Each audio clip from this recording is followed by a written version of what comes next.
মেট্ৰিকৰ ফলাফলক লৈ বৃহৎ ঘোষণা কৰিছে মুখ্যমন্ত্ৰী হিমন্ত বিশ্ব শৰ্মাৰ মেট্ৰিকৰ ফলাফলক লৈ বৃহৎ ঘোষণা 19 এপ্ৰিলৰ পৰা 21 এপ্ৰিলৰ ভিতৰত এই মেট্ৰিকৰ ফলাফল দিয়া হ'ব আমি সবিশেষ জনাবলৈ চেষ্টা কৰিম নমস্কাৰ ছাত্ৰ ছাত্ৰীসকল পুনৰ আহিছোঁ আৰু এটা নতুন ভিডিঅ' এইটো ভিডিঅ'ৰ জৰিয়তে আমি আলোচনা কৰিম যিসকল ছাত্ৰই 2024 চনত মেট্ৰিক পৰীক্ষা দিছে সেইসকল ছাত্ৰৰ বাবে বহুত ডাঙৰ খবৰ বহুতো ছাত্ৰ ছাত্ৰীয়ে মেট্ৰিক পৰীক্ষা দিছে সেইসকল ছাত্ৰই বাট চাই আছে যে মেট্ৰিকৰ ৰিজাল্ট কেতিয়া দিয়া হ'ব সোমবাৰে মুখ্যমন্ত্ৰী বৃহৎ ঘোষণা কৰিছে এই ঘোষণা হ'ল মেট্ৰিক পৰীক্ষা কেতিয়া দিয়া হ'ব আৰু ছাত্ৰীসকলক বিনামূলীয়া এডমিশ্যনৰ কাৰণে 10,000 টকা দিয়া হ'ব তোমালোকে চাই লোৱা ডক্টৰ হিমন্ত বিশ্ব শৰ্মাই কি কৈছে ইতিমধ্যে সকলো প্ৰস্তুতি সম্পূৰ্ণ কৰি তুলিছে শিক্ষা বিভাগে সোমবাৰেও শিক্ষামন্ত্ৰীয়ে ঘোষণা কৰিছিল ফলাফল প্ৰকাশৰ সময় এই মুহূৰ্তত আমি এটা বিগ ব্ৰেকিং নিউজ লৈ আহিছো বিহুৰ আগে পিছে ফলাফল ওলাব বুলি কৈছিল শিক্ষামন্ত্ৰী আৰু আজি মুখ্যমন্ত্ৰী হিমন্ত বিশ্ব শৰ্মাৰ বৃহৎ ঘোষণা 19 এপ্ৰিলৰ পৰা 21 এপ্ৰিলৰ ভিতৰত ফলাফল ঘোষণা কৰা হ'ব মেট্ৰিকৰ মুখ্যমন্ত্ৰী হিমন্ত বিশ্ব শৰ্মাই মেট্ৰিকৰ ফলাফলক লৈ তাৰিখ ঘোষণা কৰিছে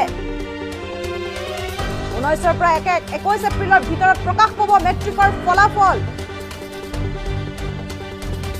গণিতৰ প্ৰশ্ন কাকতক লৈও উদ্বিগ্ন হ'ব নালাগে শিক্ষাৰ্থী অভিভাৱক এই মুহূৰ্তত আমি এটা ডাঙৰ খবৰ জনাই আছো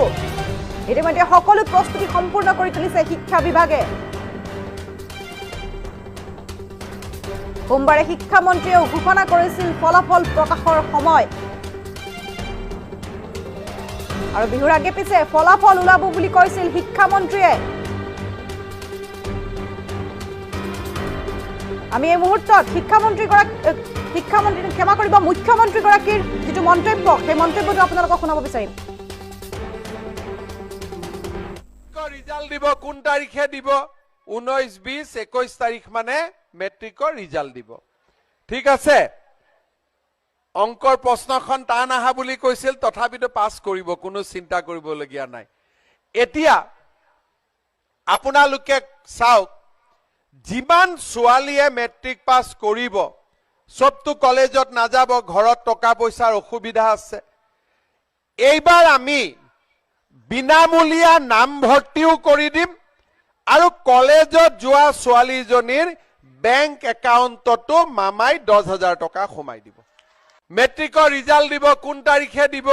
19 20 21 তাৰিখ মানে মেট্ৰিকৰ ৰিজাল্ট দিব ঠিক আছে অংকৰ প্ৰশ্নখন টান আহা বুলি কৈছিল তথাপিতো পাছ কৰিব কোনো চিন্তা কৰিবলগীয়া নাই এতিয়া আপোনালোকে চাওক যিমান ছোৱালীয়ে মেট্ৰিক পাছ কৰিব সবটো কলেজত নাযাব ঘৰত টকা পইচাৰ অসুবিধা আছে এইবাৰ আমি বিনামূলীয়া নামভৰ্তিও কৰি দিম আৰু কলেজত যোৱা ছোৱালীজনীৰ বেংক একাউণ্টতো মামাই 10,000 টকা সোমাই দিব আছিল মুখ্যমন্ত্ৰী গৰাকীৰ মন্তব্য আমি এই মুহূৰ্তত মুখ্যমন্ত্ৰী গৰাকীৰ মন্তব্য দেখুৱাইছো আৰু এই মুহূৰ্তত আমি জনাইছো এটা ডাঙৰ খবৰ মেট্ৰিকৰ ফলাফলক লৈ মুখ্যমন্ত্ৰী হিমন্ত বিশ্ব শৰ্মাৰ বৃহৎ ঘোষণা 19 এপ্ৰিলৰ পৰা 21 এপ্ৰিলৰ ভিতৰত ঘোষণা কৰা হ'ব মেট্ৰিকৰ ফলাফল আৰু গণিতৰ প্ৰশ্ন কাকতখনক লৈও গণিতৰ যিখন প্ৰশ্ন কাকত আছিল আচলতে তেওঁ কৈছে যে এখন টান আহা বুলি সকলোৱে কমপ্লেইন কৰি আছিল কিন্তু তাক লৈ কোনো চিন্তাৰ কাৰণ নাই সকলোৱে পাছ কৰিব বুলি কৈছে মুখ্যমন্ত্ৰী হিমন্ত বিশ্ব শৰ্মাই আৰু যিসকল ছাত্ৰ ছাত্ৰী আচলতে বিনামূলীয়াকৈ এডমিশ্যন হ'ব লগতে যিসকল ছাত্ৰী আছে তেওঁলোকৰ একাউণ্টত 10,000 টকা সোমোৱাই দিয়া হ'ব বুলি মুখ্যমন্ত্ৰীয়ে এটা বৃহৎ ঘোষণা কৰিছে এই মুহূৰ্তত আমি এটা ডাঙৰ খবৰ জনাই আছো মেট্ৰিকৰ ফলাফলক লৈ মুখ্যমন্ত্ৰী হিমন্ত বিশ্ব শৰ্মাৰ বৃহৎ ঘোষণা মেট্ৰিকৰ ফলাফল দিয়াৰ তাৰিখ ঘোষণা কৰিছে মুখ্যমন্ত্ৰীয়ে আমি মন্তব্যটো পুনৰ আৰু এবাৰ শুনাবলৈ চেষ্টা কৰিম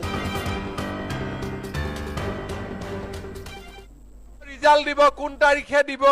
19 20 21 তাৰিখ মানে মেট্ৰিকৰ ৰিজাল্ট দিব ঠিক আছে অংকৰ প্ৰশ্নখন টান আহা বুলি কৈছিল তথাপিতো পাছ কৰিব কোনো চিন্তা কৰিবলগীয়া নাই এতিয়া আপোনালোকে চাওক যিমান ছোৱালীয়ে মেট্ৰিক পাছ কৰিব সবটো কলেজত নাযাব ঘৰত টকা পইচাৰ অসুবিধা আছে এইবাৰ আমি বিনামূলীয়া নামভৰ্তিও কৰি দিম আৰু কলেজত যোৱা ছোৱালীজনীৰ বেংক একাউণ্টতো মামাই 10,000 টকা সোমাই দিব মেট্ৰিকৰ ৰিজাল্ট দিব কোন তাৰিখে দিব 19, 20, 21 তাৰিখ মানে মেট্ৰিকৰ ৰিজাল্ট দিব। ঠিক আছে, অংকৰ প্ৰশ্নখন টান আহা বুলি কৈছিল, তথাপিতো পাছ কৰিব, কোনো চিন্তা কৰিবলগীয়া নাই। এতিয়া আপোনালোকে চাওক, যিমান ছোৱালীয়ে মেট্ৰিক পাছ কৰিব, সবটো কলেজত নাযাব, ঘৰত টকা পইচাৰ অসুবিধা আছে। এইবাৰ আমি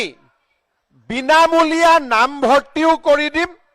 আৰু কলেজত যোৱা ছোৱালীজনীৰ বেংক একাউণ্টতো মামাই 10,000 টকা সোমাই দিব। মেট্ৰিকৰ ৰিজাল্ট